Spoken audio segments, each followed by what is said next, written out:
তাহলে শাওমির হয়তোবা আবার নতুন একটি স্মার্টফোন আসতে যাচ্ছে বাংলাদেশ মার্কেটে, যেটি হবে বাংলাদেশ মার্কেটের জাতীয় ফোন অথবা কিলার ফোন মিড রেঞ্জের মধ্যে, যাদের বাজেট 30 থেকে 40 হাজার টাকা, তারা হয়তোবা এই ফোন ছাড়া অন্য কোনো ফোন দেখবেই না, অন্য কোনো ফোন কিনবেই না। কেননা এখানে আমরা ক্যামেরা ভালো পাচ্ছি, এখানে আমরা ডিসপ্লে ভালো পাচ্ছি, এখানে আমরা ডিজাইন পাচ্ছি, প্রিমিয়াম লেভেলের ফ্ল্যাগশিপ লেভেলের ডিজাইন পাচ্ছি।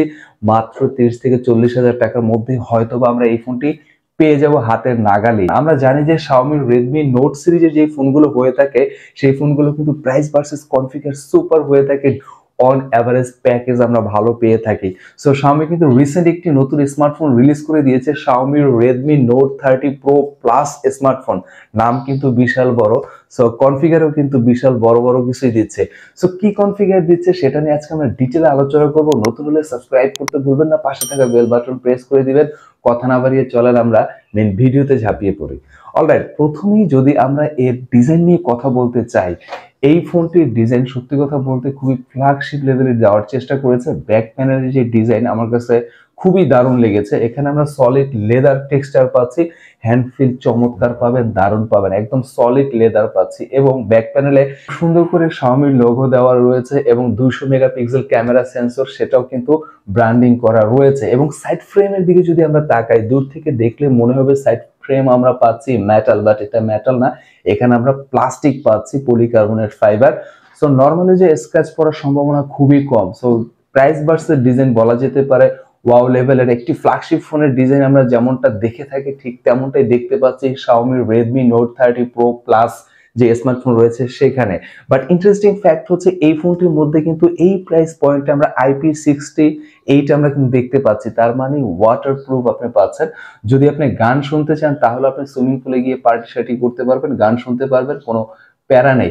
এবং এই ফোনটি যদি বিল্ড কোয়ালিটির কথা বলতে হয় সেটাও কিন্তু চমৎকার ছিল। কেননা ফ্রন্টের দিকে যদি আমরা তাকাই, তার মানে ডিসপ্লের দিকে যদি তাকাই, এখানে আমরা 6.67 inch FHD plus 5 hole AMOLED একটি ডিসপ্লে পাচ্ছি, যেখানে ব্রাইটনেস আমরা 1800 নিটস আমরা ব্রাইটনেস পাচ্ছি। তার মানে আপনি যদি সরাসরি সানলাইটেও কাজ করতে চান, ব্রাইটনেস নিয়ে আপনার স্ট্রাগল করতে হবে না। এবং ডিসপ্লে প্রোটেকশন এখানে আমরা পাচ্ছি কর্নিং গরিলা গ্লাস, তার মানে হাত থেকে পড়ে গেলেও প্যারা নাই, চিল, আপনার হচ্ছে প্রোটেকশন এখানে রয়েছে কিন্তু। এবং এই প্রাইস পয়েন্টে আপনাকে কার্ভ ডিসপ্লে দিচ্ছে, তাও Xiaomi Redmi সিরিজের নোট সিরিজের স্মার্টফোনে, এটা নিঃসন্দেহে চমৎকার একটি বিষয়। এবং আমার কাছে মনে হচ্ছে সামনের দিকে হয়তোবা Xiaomi Redmi Note সিরিজটি হতে পারে ফ্ল্যাগশিপ একটি সিরিজ। কেননা এখানের যে ডিজাইন আমরা দেখতে পাচ্ছি, ধীরে ধীরে যে আপডেটটা আমরা দেখতে পাচ্ছি এবং ডিসপ্লের যে আপডেট দেখতে পাচ্ছি, আসলে এটা ফ্ল্যাগশিপের দিকেই যাচ্ছে কিন্তু। সো আপনার কি মনে হয় অবশ্যই কমেন্টের মাধ্যমে জানাতে কিন্তু ভুলবেন না।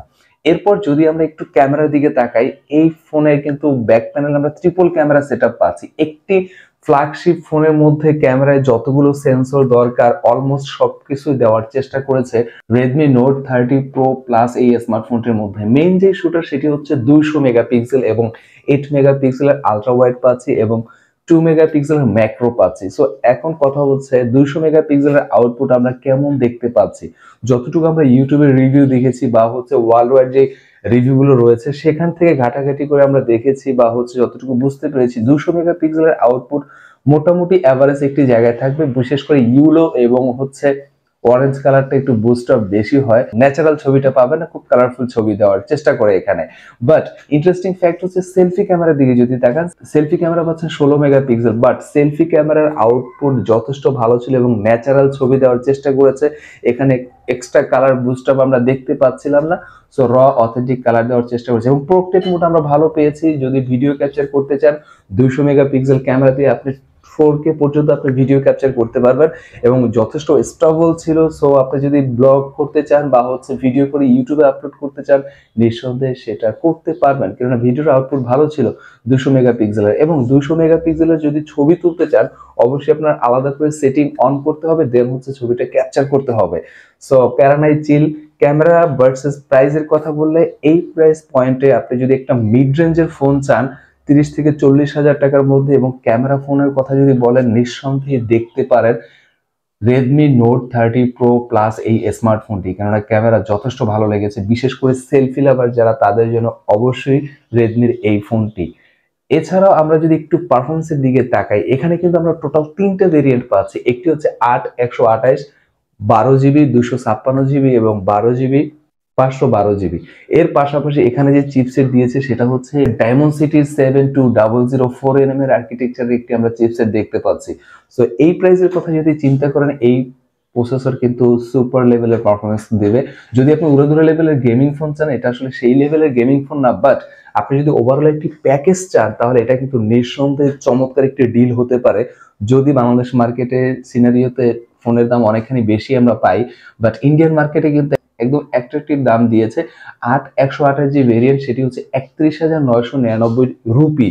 12,256 যেটি রয়েছে সেটি হচ্ছে 33,999 রুপি এবং 512 জিবি যেটি, সেটির দাম হচ্ছে 35,999 রুপি। তার মানে ইন্ডিয়ান বাজারে প্রাইস ভার্সেস কনফিগার কিন্তু সুপার দিয়েছে। এখন দেখার বিষয় বাংলাদেশ মার্কেটে আসলে কত হয়। এখানে শাওমির প্রাইসটা অ্যাটলিস্ট কম রাখবে, তাহলে হয়তোবা নেক্সট জাতীয় ফোন অথবা কিলার ফোন মিড রেঞ্জের মধ্যে হতে যাচ্ছে রেডমি নোট 30 প্রো প্লাস এই স্মার্টফোনটি।